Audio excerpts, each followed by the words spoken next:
What's up, everyone? Welcome back to the Sunday Leagues Investors channel. My name is Brian, and today we have a special episode. We have Bill from Collectfutbol, and most of y'all know he is one of the most respected vintage soccer card collectors out there, at least in my books. And that, I think that's pretty high. Well, not really, but no, honestly though, I really respect what Bill like collects, and I loved how the Discord that you have also. I'm not sure if I'm even allowed to plug this, but the vintage soccer card Discord is definitely one of the most unique and the most educational for me when it comes to soccer cards. Bill, thank you so much for coming on the channel, man. You want to just say what's good and everything? Yeah, thanks, Brian. Appreciate you inviting me. It's really nice to be here. I love talking about soccer cards and anytime. So, looking forward to this chat. Yeah, man, it was just crazy. We were just talking before this how the market has been super crazy, and I'm always think about how especially you, Bill, obviously you, Bill, and El Ray, Al, um, all these vintage soccer card collectors are seeing just a whole entire huge movement, a shift in the market. But I wanted to ask you, what do you do? What's your background? What's your professional background, and how'd you get into collecting? Yeah, so okay, those are they kind of mix. So I've been collecting since I think so I'm 45, so I'm an old guy. But Nah. like my first cards I remember opening are like 1981 football, like American football. So like Joe Montana rookie year. Okay. And so I just remember doing that, and it was always something that interested me. And when I was young, I would do card shows and set up and sell, and I Okay. was just always in the hobby. So then I went to college, got my degree in accounting. So I was an auditor for a while, and while I was an auditor, a friend and I opened up a baseball card memorabilia store, Oh wow. and I Okay. had that for about a decade. And then like the market kind of crashed. Like pretty Mm. much we had a little bit of a recession, and people just weren't spending money on cards. So we decided to close that down, and um, we just kept the inventory. We just split the inventory up amongst the two of us that own the business. And so I just been doing that on the side since then, just buying, selling off some of the stuff that I had. And um, you know, once I got into soccer, it was pretty easy to just turn baseball and football and basketball into soccer. It was nice to do. So yeah, so that's pretty much it. Now I own a printing business. I've owned that since like 2006. So um, this time of year it's a little slower, so I'm pretty much always online. Awesome. Checking out Best time. eBay, doing all that kind of stuff. So That's cool. Have you ever actually had a request to make a custom card? oh, like a soccer card or like a it's interesting. No, professional. I have never done that. So Okay, I don't want to give you ideas, but yeah, right. I mean, I'm just saying. I can sell them on eBay, and people will pay $5,000 I thinking mean, they're real. you could just put Fasty Smile, and then no one knows. But no, but guys, don't do that. Don't buy Fasty Smiles unless you don't mind buying a Fasty Smile. Or is it how you're supposed to say it, Fasty Smile? I don't know. Okay. Yeah, I had no idea what that even meant. I was just like, why would they put that random word after the Messi rookie card? I'm just like, then I Oh, looked it up. facsimile. Facsimile. You see, I'm Yeah, understanding yeah, right. yeah. Yeah, That's a reprint. Yeah. exactly. But so did you come in originally as a collector or as an investor though? I'm just curious about that. Yeah, I mean, because I was so young, it was collecting, right? Like, I mean, I didn't even think about money. It was just like Okay, good, if I good. was shopping, or if I was with my mom and she was somewhere, she would buy me a pack of cards or something like that, and it was always just the fun of ripping the wax and the one pack or whatever I was lucky to get. And back then they had bubble gum in the pack still, so that was always cool. And so yeah, I was definitely organic, the typical story of kids collecting, and then kind of figuring there's certain things you like and you don't like, and all of a sudden as you get older you start to sell the stuff you don't want and buy the stuff you do. Right. Do you remember your first soccer card, if you don't mind me asking? So my first soccer cards were probably the 94 World Cup. Okay. All I right. think that's probably the first stuff I bought. Yeah. Um, but like the first pack of cards when I was seriously collecting was 14 Prism. So Oh, all right. yeah, Well, that's the way it seems like it all starts for like I would say like the more experienced collectors. sure. 14 Prism really got into it. So when you saw 14 Prism, um, were you like, wow, the product is really nice, or was it like people were Well, talking yeah, I about mean, it? I had already been collecting, vintage cards at that point in time for probably Yeah. about 5 years. And but I was at the National and I had read about Prism and I was like, oh, okay, it's a little bit of a higher end product. Maybe I'll buy a box or two when I'm here. I think it was in Chicago that year. And so yeah, I just bought a box, ripped it, went okay, and just threw it on a shelf until 2020. And Oh, well, when I saw when stuff, yeah.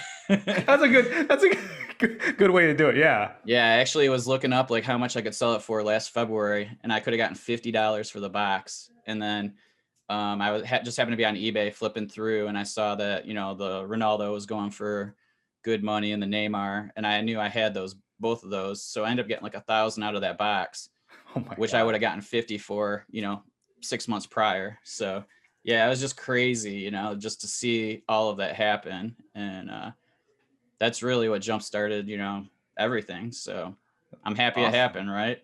Yeah, I mean, yeah, I would be. So, Yeah.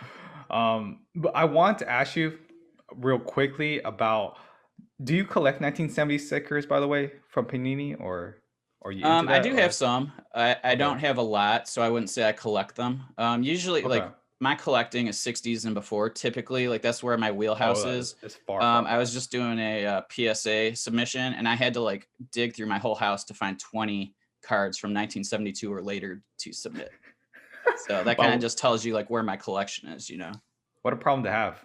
Right. But the reason why I really want you to get on here, I'm trying to talk to as many big time collectors in the game, because we also have the Pele documentary that's coming up on Netflix, and right now the whole entire talk is basically in soccer is literally vintage cards, well, quote unquote vintage cards, Messi and Ronaldo. Pele actually had a run up, but Yeah. I mean, I don't think people are talking about him as much right now. You know, are you excited about the Paley documentary that's going to be launching in Netflix, February 23rd or 24th? I forgot, but one of Yeah, I those think it's the dates. 24th. 24th. Do Yeah. you think it's might be kind of overhyped, or people really just don't have any idea? I'm just really curious on your thoughts. Well, I think for collectors, like if you're in the hobby, you know about it, right? Like there's just no way to Yeah, like avoid it. But I think so anybody who's already in the hobby, I think that the price is kind of already built in for those people because they're aware that this is coming up and they're hoping for that pop because of it. But then you have a lot of people who aren't, maybe they're into basketball, maybe they're into another sport, maybe they're not even into collecting, that have no idea about this. And that's, maybe I don't think this is going to have the effect that like the Jordan doc did, oh yeah, yeah, that's true. but like maybe there'll be a bump. I don't know. The problem is like when you're saying there's not much about Pele right now, it's the problem is there was that spike for Pele recently, and then everybody bought them and then just hid them. Like there's Yeah, nobody selling them. So I'm not selling mines, I'll tell you that. yeah, exactly. So that's the thing. It's like, what do you do when it's not out there? People moved to Messi and Ronaldo, which I mean warranted for sure, Of but course, yeah. there's only so much you're gonna pay for non-rookies, like for Pele, and it's kind of the prices are already getting up there, so it's kind of tough.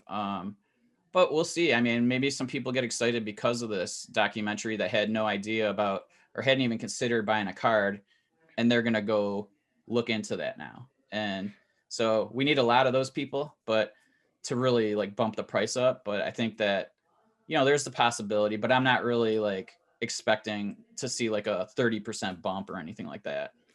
Gotcha, gotcha. Yeah, it's an interesting dynamic because when I think most of the excitement came when the documentary had that teaser. I think a lot of people started really hyping it up. Now it's kind of cooled down, obviously, just with other players taking like the spotlight and everything. But then again, you also bring up a really good point. Like the problem with Pele is not even like it's not even like the prices, but like the supply is just not even there. Like literally, I'm talking to guys that are buying Peles. They do not want to get rid of it. Like they don't even know what type of price would they want to get rid of it. And that's the most amazing thing. Yeah, I mean, like I just got 3 Peles back in the mail from PSA, and it's like I was thinking, okay, I'm gonna sell one of these, you know, in the next month or so. But I'm not sure I can even do that. Like it's like it just doesn't make sense because in 2026, when when the World Cup's here, like what's the value going to be then? And am I going to be kicking myself just to get a quick 10 grand or something like that? You know what I mean? Like this is like part of the retirement fund. So why get for take the quick, buck when you can, hold on and see Get a the real buck. huge, The real yeah, buck. right. Exactly.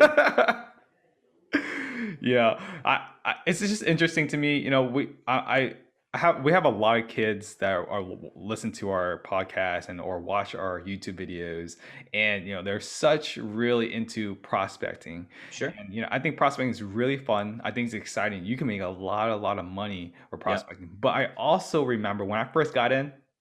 I'll be real with you, Bill. I'm just like, who would want a Stanley Matthews? Like, who is this guy? He's not Yep. relevant to me, right? But over the course of just months, I realized like this is really early in the beginning. Legends, and vintage cards are one of the most safest bets, especially if you want to collect for investment wise, right? Yep. Um, do you have anything to say to these kids that are out there that are just thinking, you know, I have a lot of Hollands, right? Thinking Hollands can be the next legendary player to ever play the game. Yeah. I mean, I can't disagree. I mean, he's on the right trajectory, I think for me, it's him and Mbappe are pretty much the two guys. And I mean, Mbappe is pretty much solidified in that, I think, at Yeah, least the trajectory. I mean, we just got to hope he stays healthy. And I mean, that's the biggest thing, right? Like, even with him doing this, like, he's got all the market, and Holland does too. Like, I mean, everybody knows his name if they are aware of, soccer in general. So, um, as for the like prospecting, I mean, it all depends, right? Like, if you're picking a guy because he might be the next like Pirlo or something like that, like Pirlo isn't this big collectible player in the hobby. He was a great player, but like he's not a Messi or Ronaldo or something like that. But the prices you're paying for some of these guys are so high that where do you expect them to be in 10 years, even if they have a very good career? Like, yeah, I mean, that's the issue. And so, like, I get it. It's exciting. And like, I dabble as well. Like, I prospect a little bit and just say, okay, let's see what happens. But yeah, I'm older, so it's a little bit easier for me to be more conservative. I'm like, I've over the course of time, I've just learned that like it's such an easy bet for vintage because you're like, okay, this is a great player. If there was Hall of Fame, he's a Hall of Famer. right. And there's only so many cards. They're not making more cards of this player. So everything that's made of this player is already out there.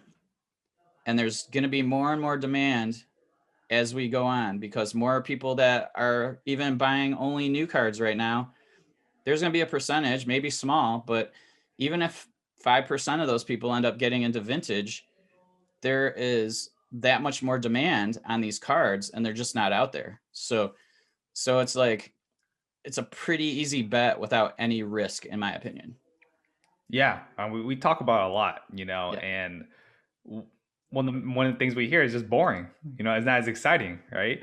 But sure. I feel like it's still really exciting because like the adventure of trying to find a rookie for a soccer player. Oh my God! Like I mean, you want to go on an adventure? That's a true adventure for you. But yeah, man, I just think I think if there's anybody that's like really young, that's really prospecting, do your best and try to figure out, especially because like they're coming for investment purposes, right? Yep. I think it's truly a big mistake if you don't look into vintage. Oh, I agree. I think you should have part of your whole portfolio in vintage. Yeah, Like 100%. just look up the top 10 players of all time. Buy some cards of those guys and you'll be fine. Like at least Yeah, add some of it to your, to what you got. So, yeah, yeah, I think that's pretty easy. It'll always keep going up. There's no question about it. yeah. I completely agree. I completely agree. But one thing I wanted to ask you was, what are some of your favorite Pele cards? I know we had a little discussion, and I know you have a lot of different favorite Pele cards. But from an aesthetic standpoint, I think we all know investment standpoints, but I think it probably goes hand in hand, right? What can you name some of the Pele cards that you're the most like drawn to? Yeah, so like I mean, when I was kind of looking at these, like I'm I'm very much an old school collector, so I love cardboard cards. Like I love Ah, photos, like stuff that it's not like I don't like the thin stickers as much as I do the cardboard cards. It's right, just right. traditionally what I remember collecting. And so um and I like photos. I don't like the like caricatures as much or the artwork ones. So like I think the classic, I mean I think most people the 1958 Alpha Pele rookie that was made during the World Cup, the 58 World Cup in Sweden. So that's to me just the classic photo. He kind of looks like he's a little bit ticked off in the photo and Yo, he looks like he's he's about to ready be a to savage. yeah, he's ready to just destroy. And so I like the kind of the attitude of that photo. There's so a lot of mine I like just there's another one. It's the 1958 Fockring, which is Bremer coffee. It's a really rare set uh from Germany, and it's like photo. It's like photo paper. It's kind of like like a literal photo on the card, and it's a photo of the celebration after they won the World Cup in '58, and Pele's like kind of being held by another player, and he's just in tears because they just won the World Cup, and it's just a super cool photo to me. So like you can kind of feel the emotion when you see that card. So like I totally dig that one. Yeah, that set has a Um, lot of different photos, right? yeah, it's all Yeah, photos, and it's like there's only the German team because they made individual cards for those, but everything else is like action shots in that set. gotcha, gotcha. Um, yeah, there's a 1962, another German set, a Never Verlag, seen this one. Pele holding the cup again after they won in '62. It's just a super cool photo. It's just him and the trophy, and so yeah, that one I black and white photo again. It just it's a nice big solid Dude, that's card. dope. Yeah, I've never seen this one actually. Okay, yeah, that one's pretty rare, so it's definitely Yeah, collectible. you know when's rare when you have to get a photo that has like a copyright on it. No, not copyright, Yeah, I like the stole it from. website. Oh, by the way, I stole that photo from footballsoccercards.com. So, That's if when you you know it's guys are looking rare. for vintage, go buy some stuff from Carl. He's a real good dude. Awesome. Um, Oh, I'm excited for the next one that you're gonna talk about. This is actually Yeah, my, this my is actually my favorite one. favorite. Oh, okay. It's a 1965 crack Tarhetone. It's it's basically they stole this was made by Tops. Like Oh, crack is a Tops company or okay, bazooka gotcha. or whatever you want to call it, and Okay. um, that's basically the 1965 NFL design because you see like the name is in like a football shape, an American football shape, Oh, I thought it was a and so lemon. they just like transferred that onto like this South American set, and just great colors on that, and it's got a really good feel to it. It's real vibrant, and so yeah, that's I love that one. And It then reminds me. Oh, sorry. go ahead. I was gonna say it kind of reminds me of like a Topps Chrome type of feel, like LeBron Yeah, James. yeah, with the Like it'd be different really, colors, and it kind of yeah, like yeah, like you could almost like feel like you could kind of move it and see it change colors a little bit, but yeah, yeah. And the last one I did go with like a sticker slash, drawing. That's um, the Queagle. It's just a Classic. another one that's kind of in the as Al calls it, the rookie constellation of Pele. It's not the rookie year, but it's still in that grouping that people value greatly. It's just a cool drawing. It's got the football behind his body, and then it's just a nice colorful design again. So those are my probably my five favorite photos and designs of cards, at least early in his career. Yeah, yeah. I was doing some research on like just Pele cards and everything. I Mhm. realized he has a from 1957 to 1959 or even 1960. It's just Yeah. insane how hard to even figure out when they're even released. Oh yeah, definitely. Like especially the stuff from South America, because Mm. like most of the other locations, it's easier because there's checklists. There was more people collecting them, but in South America, there's not as much of a collecting culture. So people would just produce things, and it was just like okay. And then a lot of these things didn't survive, so maybe only one, or you get a PSA one, you're stoked because at least you got one. And That's true. so Be grateful.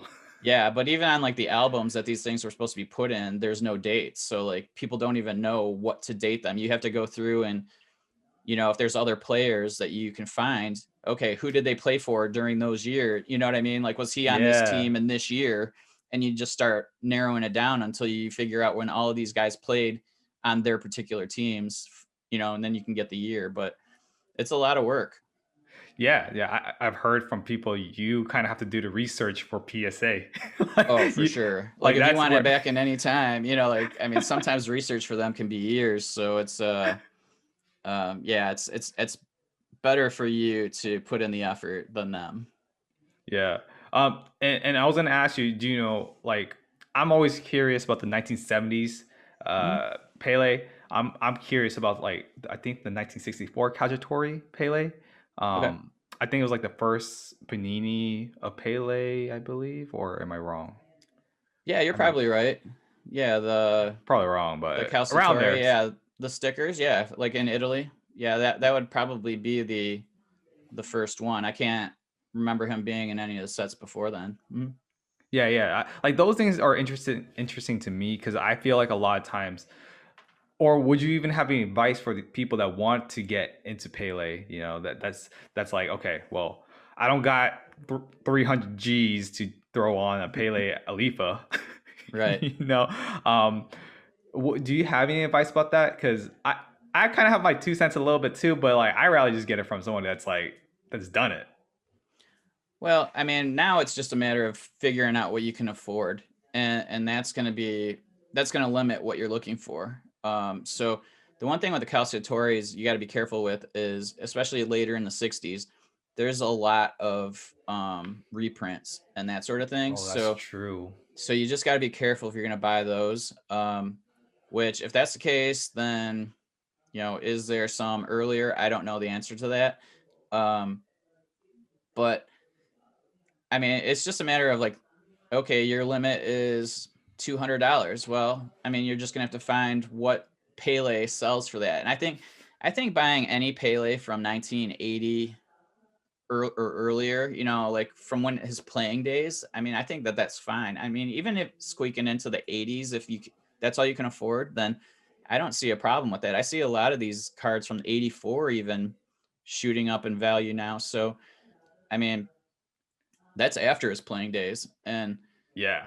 so, I mean, I just think that all of his cards across the board are just going to consistently rise as demand, keeps growing. Yeah. So, like, which ones to buy? I mean, it's just so hard because of the budget. It really is. I mean, we already know which ones to buy, right? Like, if you stick with 1958, well, whatever PSA slaps it as, Right. 1958, then you should be good. But I want, I was the funny thing you're talking about like 1980s and everything. There's like this one card that we got for like our in our group submission. Well, he submitted multiple of them. It's like the it kind of looks like a cigarette card. You know what I'm talking about? And it's like a Okay. caricature card. Yep. Um, that card seems like it was like mass produced, but like people are actually buying that card though. So is it the World of Sport, the Venerlandis? It's Yes, like that's the V. 1979.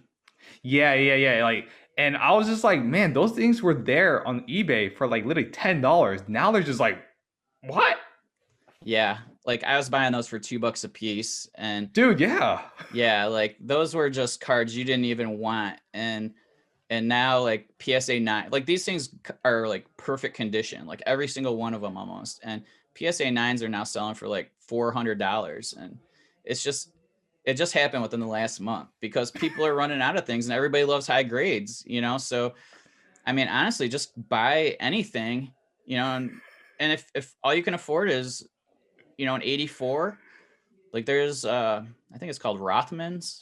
I mean, those cards are even starting to pick up. So I would just search anything Pele, and if it's vintage to you, it's a petition to you, then you should just be good. grab it. Like I'm even buying new Peles. Like I'm buying like, Panini National Giveaway Peles that are numbered to 199 or something like that. Just Smart. $20, what the heck, So it's like I'm not limited to just the elite cards, you know what I mean? Like I feel like it's kind of fun to have a Pele that's shiny, you know what I mean? So Yeah, of like course. Yeah, I yeah. mean, collect what you want to, but I think that I think Pele's just one that you can get no matter what, and it's gonna appreciate in value. Yeah. Do you have a Pele auto, by the way? Or So I have a 16 by 20 like PSA oh, DNA. okay, Yeah. gotcha. But I don't have any cards that are like you know, like issued by the card company or anything like that.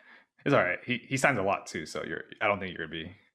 There's a big supply of it. I feel Yeah, like. yeah. But I mean, I love them. There's some of those designs are amazing. But I was just talking to somebody. I was looking through. It was a Leaf product, and they had like 5 incredible players on this card, their Right. signatures, and then they had like Dembele, and it's like Oh come on, really? you just ruin this card. Like even if he's good, like he's not a legend, right? Like it's 5 legends. Like it was like Ronaldo, No, Messi, like no. all these like the other Ronaldo, and then Dembele, and it was just like, man.